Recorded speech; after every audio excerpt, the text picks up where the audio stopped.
अपने बच्चों का पालन पोषण करके कोई एहसान नहीं कर रहे उन पे। आपके भी माँ बाप ने आपका पालन पोषण किया था और ये पीढ़ी दर पीढ़ी चली आ रही है, तो ये कोई आप एहसान नहीं कर रहे हैं उन पे, या कोई इकलौते नहीं है आप जो ऐसे कर रहे हैं। हेलो दोस्तों, राधे राधे। आप सभी का रिएक्शन में टू सिस्टर के चैनल में हार्दिक हार्दिक अभिनंदन है। जो लोग भी बोलते हैं ना कि माता पिता जो होते हैं वो भगवान से भी ऊपर होते हैं, माता पिता भगवान होते हैं, माता पिता पूजनीय होते हैं, बिल्कुल माता पिता पूजनीय होते हैं, माता पिता भगवान होते हैं तब तक जब तक वो अपने बच्चों की भलाई सोचे, अपने बच्चों को बेहतरीन जीवन बनाए, अपने बच्चे को एक अच्छा इंसान बनाए, एक सफल इंसान बनाए।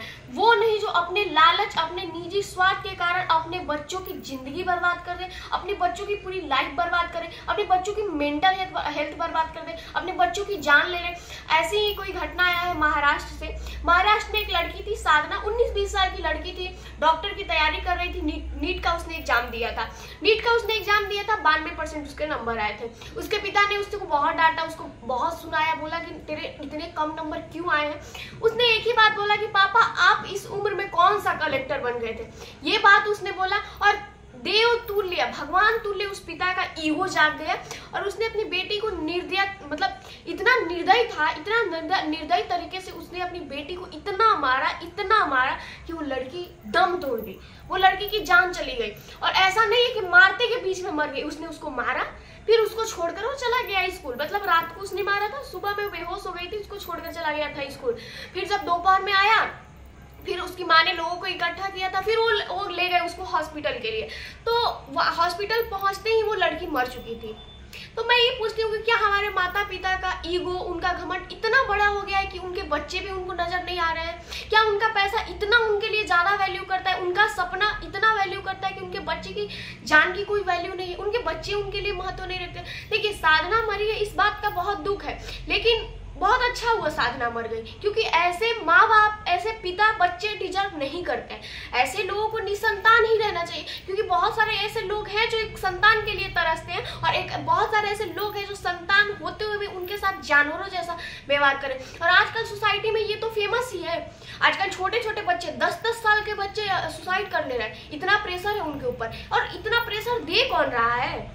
सारे बच्चे पढ़कर कलेक्टर नहीं बनते, सारे बच्चे पढ़ के डॉक्टर इंजीनियर नहीं बनते हैं। बच्चे कामयाब भी होते हैं, वो अलग भी लाइन में जा सकते हैं। हमारे जीवन जीने के लिए पैसा कमाने का बहुत तरीका है और बहुत अच्छा तरीका है। अलग अलग लाइन है, अलग अलग फील्ड है जहाँ से हम पैसा कमा सकते हैं। ऐसा तो नहीं कि कोई बच्चा अगर कलेक्टर नहीं बना, अगर कोई डॉक्टर नहीं बना तो वो जीवन में असफल हो जाएगा।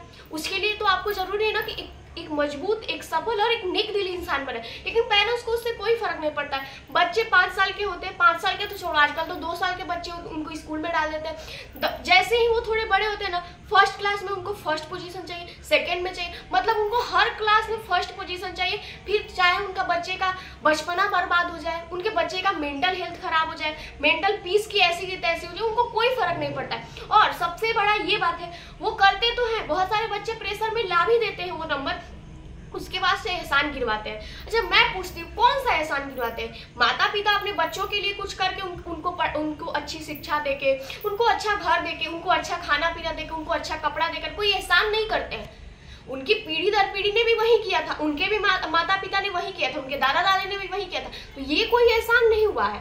और जो आप अपने बच्चे को पढ़ा रहे हैं, जो आप कर्जा लेके डूब रहे हैं, जो आप त्याग, जिसको आप त्याग बोलते हैं, मैं तो त्याग नहीं बोलती, जो आप त्याग बोलते हैं, वो जो कर रहे हैं वो ऐसे ही नहीं कर रहे, वो आप एक इन्वेस्टमेंट कर रहे थे आने वाले अपने भविष्य के, कि आज ये डॉक्टर बनेगा, फिर 4 दिन बाद मेरा समाज में नाम होगा, मैं समाज में अपनी छाती चौड़ी करके घूमूंगा, और फिर जब मेरा बुढ़ापा आएगा तो ये वही बच्चे जो पैसा कमाएंगे वो मुझे करेंगे। और जो माँ बाप अपने बच्चे को प्रेशर देते हैं, ताने देते हैं, उल्टे सीधे शब्द बोलते हैं, सिर्फ और सिर्फ उनको फर्स्ट लाने के लिए दुनिया के सामने, वही चीज, वही जो उनका बिहेवियर रहता है, वही जब माँ बाप बूढ़े होते हैं ना तो बच्चे उनके साथ करते हैं। तो फिर माँ बाप पता है क्या बोलते हैं? कलयुग आ गया है, संतान ही निसंतान हो गया है, कि पुत्र कुपुत्र हो गया है, बेटियां खराब हो गई है, संतान ही खराब हो गया है, ये शब्द बोलते हैं। लेकिन वो एक बार भी अपने बिहेवियर के बारे में नहीं सोचते हैं कि हमने क्या किया था। 2020 के बाद से देखा जाए बहुत सारे स्टूडेंट ने सुसाइड किया। उससे पहले भी सुसाइड करते थे, लेकिन अभी 2022 की बात है, लखनऊ में एक 10 साल के बच्चे ने सुसाइड कर लिया और ये नोट छोड़ कर गया कि सॉरी मम्मी पापा, मुझे माफ कर देना, मैं आपकी उम्मीदों पर खरा नहीं उतर पाया, मैं क्लास में फर्स्ट नहीं आ पाया। आप सोचिए कि एक 10 साल के बच्चे पे इतना प्रेशर कैसे आया होगा, कौन डाला होगा वो प्रेशर? ये प्रेशर ना तो स्कूल ने डाला होगा, ना ही उसके दोस्त ने डाला होगा, ना ही समाज ने डाला होगा। कौन डालता है इतना प्रेशर? हमारे माँ बाप। पता नहीं कौन सा इनको 10 साल की सा कलेक्टर बनाए रहते हैं। और कलेक्टर बनना इतनी कोई बड़ी बात नहीं है। अब कोई बोलेगा कि तुम नहीं बनी हो तो इसका मतलब कलेक्टर बनना बड़ी बात नहीं है भाई। दुनिया में और भी बहुत सारे लोग हैं, इंडिया को छोड़कर और भी बहुत सारी कंट्रियां हैं जहाँ के लोग कलेक्टर नहीं है लेकिन सक्सेसफुल है। और जब आपका माइंडसेट सही रहेगा, जब आपका दिमाग सही रहेगा, आपका मेंटल हेल्थ सही रहेगा, आपके पास स्किल होगा तो आप कलेक्टर से भी बड़े बन सकते हैं। जरूरी नहीं कि सब कलेक्टर बन जाए। और कभी कभी तो सारा चीज होते हुए भी हम कलेक्टर नहीं बन पाते हैं, सारी फैसिलिटी होते हुए भी नहीं बन पाते। अब कुछ माँ बाप का कहना है हम जितना तुम्हारे लिए कर रहे हैं ना उतना कोई मेरे लिए नहीं किया, आपके लिए भी उतना ही हुआ था। अगर आपके टाइम पे आप मोमबत्ती पे पढ़ रहे थे तो सारे बच्चे मोमबत्ती से ही पढ़ रहे थे। अभी लाइट का जमाना है तो आपके बच्चे लाइट से पढ़ रहे हैं, कल इनके बच्चे होंगे तो वो अच्छा और अच्छा जीवन देंगे। तो इसके लिए माँ बाप जो है बहुत एहसान गिनवाते हैं। और बच्चे भी वैसे ही है, बच्चे भी वैसे ही है। सिंपल सी बात है, माँ बाप बोल दे कि देखो बेटा मुझे तुमसे कोई प्यार लगाव है नहीं, ठीक है, मैं तुम पे एक इन्वेस्टमेंट कर रहा हूँ जो कल के चल के तुमको रिटर्न करना है। मैं जैसे तुम्हारे साथ कर रहा हूँ वैसे तुम भी मेरे साथ करना। ये झूठी बात है क्योंकि मैं तुमसे प्यार करता हूँ। माँ बाप त्याग करते हैं, सेक्रीफाइस करते हैं, कुछ नहीं करते। अगर सच में माँ बाप त्याग और सेक्रीफाइस करते, मैं ये नहीं बोलती हूँ कि आप बच्चों को ये मत बताइए कि हम तुम्हारे लिए, बिल्कुल बताइए कितना कर रहे हैं, लेकिन हर बात पे जरूरी नहीं है कि आप बच्चों को ताना मारें कि हम तुम्हारे लिए कितना कर रहे हैं, देखो हमारे लिए तो कुछ भी नहीं हुआ, अगर हमें इतना फैसिलिटी मिलता तो हम ये बन गए होते, वो बन गए होते। ये सब गिनवाने की जरूरी नहीं है। अगर आप कर रहे हैं तो बच्चे को दिख जाएगा। और आपको लग रहा है कि अगर मेरा बच्चा नहीं दिख रहा है तो बताइए उसको, आराम से प्यार से समझाइए, वो समझ जाएगा। नहीं तो आज जैसे आपका रवैया है आपके बच्चों के प्रति, जैसे आप ताना मार रहे हैं, जैसे आप बाकी बच्चों से उनको कंपेयर कर रहे हैं, कल के चल के बुढ़ापे में आपके भी बच्चे आपके साथ वही कंपेयर करेंगे कि फलाने के पिता ने तो अपने बेटे को बहुत अच्छी फैसिलिटी दे दी थी।